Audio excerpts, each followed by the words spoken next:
Sometimes a game just needs to make the best first impression possible. I mean, think about it. You've waited for months upon months, sifting through trailers and sporadic gameplay footage, plonked down your hard-earned cash, perhaps sat through a loading screen or three. Whatever happens next needs to strike the right chord, and it needs to do so with the perfect amount of resonance, otherwise you might not play any further. In a world of Steam sales and monthly freebies on the console side, first impressions count more than ever. It's why the likes of Call of Duty or Battlefield always slap you upside the head with gunfire and pyrotechnics, why Assassin's Creed's annual releases became increasingly action-focused, and why, when looking to press conferences and hype-building trailers, it's essential to hit the ground positively sprinting. That said, which games did it better than others? Which games, when you think back, gut-punched you with the perfect mix of technical execution, graphical splendor, script work, and everything in between? I'm Scott from WhatCulture.com, and these are 10 powerful video game openings that gave you chills. Number 10, Surviving the Village Assault, Resident Evil 4. Resident Evil 4 marked a turning point for the franchise, the last Resi to put a real emphasis on atmosphere and jump scares before 5 and 6 arguably messed things up, and RE7 rebooted everything all over again. To that end, director Shinji Mikami needed to prove the revolutionary behind-the-back camera view wouldn't take away from the claustrophobic tendencies of years gone by. Enter the Spanish Village opening level and gaming's answer to the Wicker Man. No sooner have you slowly walked a few feet through the trees and down towards the various ramshackle sheds and wooden structures passing as houses that all hell breaks loose. You'll fight for your life, popping headshots, unleashing roundhouse kicks to free up distance, climb ladders to regain some composure, and barricade windows to stymie the flow of your pursuers just for a second. It's all no good, there are always too many. You're down to your last ammo box now, your health dwindling, and your escape options literally backed into a corner, and then nothing.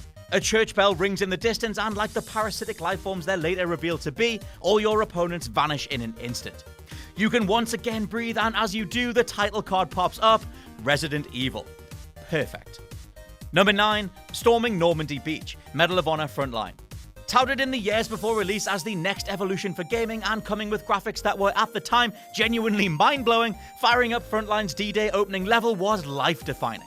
We showed it to our relatives as an example of how far games had come. We compared it to real-world footage and even Spielberg's Saving Private Ryan as testament to why games were the future. Games as we knew them literally couldn't get any better, but oh how wrong we were. Medal of Honor was already one hell of a reputable franchise, but with Frontline landing on the PS2, it wrote itself into the history books in style. Number 8, Cremating FAYE, God of War. As a massive, mahoosive fan of the original God of Wars, and someone who was very much into wrestling and hard rock around the time that those games rose to prominence, God of War's 2018 reboot hit me in the exact way Sony Santa Monica intended.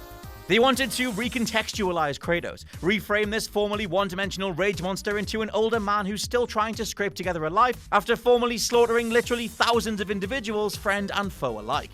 This general ideology is threaded throughout the entire game, but just watching the mature, defeated, solemn and sad Kratos bury his wife, his attempted new life, was one hell of a visual.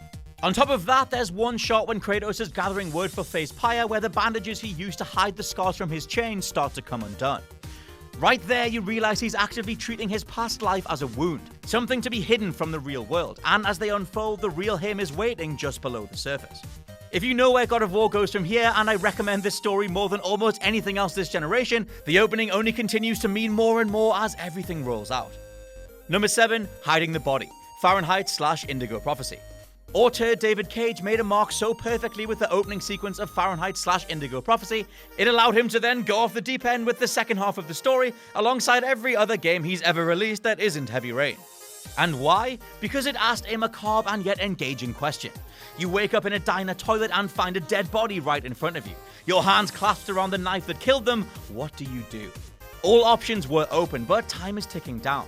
Do you try and clean yourself up to make a getaway? Perhaps hide the body? What about journeying back out into the public eye and reporting it to someone? A random police officer does show up as part of keeping the tension sky high, and even they have a whole bunch of interactable elements that can change the outcome of the scene altogether. Whatever you end up doing, there's a whole bunch of different cutscenes and scenarios to play out. But for that first moment where you decide to go with whatever feels best, only to realize what that truly says about you, that's the thing that will ultimately stick with you forever. Oh, and just in case you were wondering, I hid the body and ran. Number 6, Descending into Rapture, Bioshock. Everything about the original Bioshock feels like it was built to make a lasting impact. The mysterious, elusive opening, the character designs, the embedded questions analyzing our fascination with technology and where it can take us. You know from the second your plane hits the water that this isn't going to be anything close to a standard FPS. Being involved in a fiery plane crash is bad enough, but then having no idea who you are or what the intimidating lighthouse in front of you is really for, that's what really draws you in like nothing else. Entering the lighthouse, taking those first few steps, hopping in the bathysphere and slowly going way, way underwater only to discover the forgotten city of Rapture, it's a full-blown assault on the senses, one that lets you play straight into the arms of the waiting character Atlas and all the mind-blowing madness that follows. Number 5, the train car, Uncharted 2 Among Thieves. Opening with a perspective-shifting shot that makes you think Nate is sitting relatively comfortably in a train car, everything changes, as does his demeanor when a fresh blood-spilling wound is found, as Drake himself is actually dangling off a cliff. Such a powerful and immediately memorable intro is indicative of Naughty Dog's intent for this sequel overall. They knew the first Uncharted should have been received and sold better, and with new writing combo Neil Druckmann and Bruce Straley on script duty, this was the perfect way to put a character we already knew and loved in danger before spooling out the whys and wherefores of how they ended up there in the first place. Let me know down in the comments below whether you prefer Uncharted 2 or 3. It tends to split the fandom in two, but I'm gonna stake my claim that it's this second installment that's the best, especially when it starts with such a great scene. Number 4, Leaving the Vault, Fallout 3. When it comes to masterclasses in pacing, you can't go far wrong with Fallout 3's first act. Actually showing you grow from an infant to a full-grown human is something that Assassin's Creed 2 would then try in 2009, but here you had the benefit of hanging around with virtual dad Liam Neeson for hours if you so desired. The best part comes after your tiny world of walls and mandatory work regimens comes to a crashing halt. As if you're anything like me, rebelling against the Vault hierarchy meant taking out Leader the Overseer before belting it down the corridor towards some shards of sunlight that hopefully meant salvation. Ending with one of the most iconic shots in gaming and one that's become a Bethesda trademark, you emerge out of the deluge of random colors that was your childhood into the bright, foreboding wasteland, begging you to take a step forward to find your now missing father. Number 3, Solid Snake's reveal, Metal Gear Solid 2, Sons of Liberty. In a genius move reminiscent of something only creator Hideo Kojima could pull off, if on the main menu for Metal Gear Solid 2 you selected "This is my first Metal Gear," you actually completely skipped the introductory sequence with Solid Snake and the tanker. The assumption must have been that new players would only be interested in Raiden, but as his framing in the story is looking up to Snake with wide eyes of adoration, it mimics that of any newcomer too. All that said, the more widespread intro to the game starts with a raincoat-wearing Snake walking slowly on a rain-swept bridge, only to flick his hood off and optical camouflage on, further obscuring and hiding his identity to the player. It's only when this figure flips down off the bridge, latches a pulley cable onto the tanker below, and elegantly flips down into a crouched position, read the superhero landing, that the rain interferes with the camouflage, and in a blur of electric shards and sci-fi sound effects, the music swells as Solid Snake himself is finally revealed. Personally, this is one of my absolute favorite character reveals and opening sequences, but please let me know down in the comments below if you have any other favorites from across Metal Gear as a saga. Number 2, Sarah's death, The Last of Us.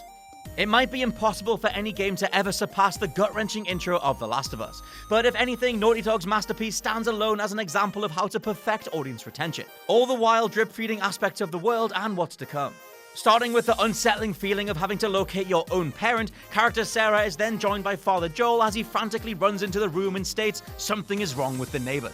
Granted, the game's pre-release cycle clued us into the reveal that The Last of Us is rooted in zombie fiction, but it's in the exemplary acting of Troy Baker and Hannah Hayes as Joel and Sarah respectively that really gives fresh weight to all that unfolds. Sadly, in a turn that set you up for the notion that anyone and anything is expendable in this universe, Sarah doesn't survive the opening sequence. However, rather than die to a zombie bite, it's a soldier following orders to contain the quarantine who opens fire on the pair, missing Joel but fatally wounding his daughter in the process. It's the following outstanding piece of acting from both Baker and Hayes that really stands out. Both you and Joel's loss for a child that was inevitably killed no matter what your chances of survival were in the first place is a very emotional way to open any story, let alone a video game. Number 1, losing everything, Mass Effect 2.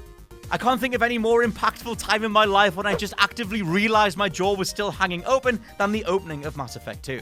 Having already spent upwards of 60 hours with your own custom-made Shepard and a hand-picked selection of crew members, then seeing the whole lot, including your main character, blown to smithereens, that was devastating.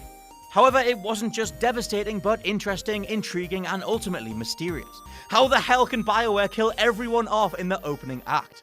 Well, turns out they didn't. Not entirely, anyway. Shepard is promptly revived after many years of surgery that turn him or her into a half-human, half-synthetic hybrid, with the rest of your scuttled crew moving on with their lives, having assumed their commander was long gone. Knowing that all is lost yourself and having to claw your way back into the folds of humanity all over again easily gives Mass Effect 2 one of the greatest introductory sequences of all time. And that's my list. Let me know down in the comments below if there were any other games that opened in such a way you were just left feeling chills. Ivan Scott from WhatCulture.com. Please check out the all-new WhatCulture Gaming Podcast channel, and I'll catch you soon.